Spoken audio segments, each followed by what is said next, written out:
কথা কি ভাই, আমরা তো একই রক্তে মাংস করা মানুষ, একই আকাশের নিচে বাস করি, তাহলে কিসের এত ভেদাভেদ? আপনি চিন্তা করবেন না মিরাজ ভাই, আমার মতো হাজারো মানুষ আছে যারা শেষ নিঃশ্বাস পর্যন্ত আপনার পাশে এসে দাঁড়াবে। এবার এই টাকাগুলো রাখেন আর বাসার জন্য কিছু কিনে নিয়ে যান।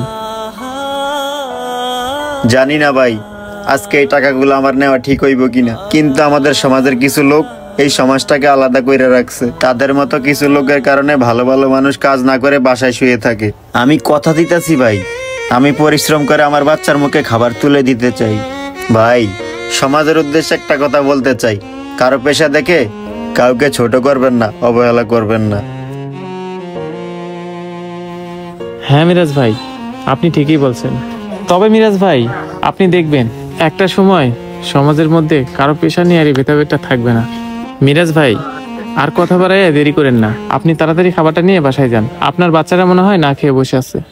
আচ্ছা ঠিক আছে ভাই। কারো পেশা দেখে কাউকে কখনো ছোট করে দেখবেন না।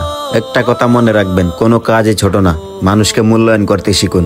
ভিডিওটি ভালো লাগলে অবশ্যই শেয়ার করে দিবেন। ধন্যবাদ সবাইকে।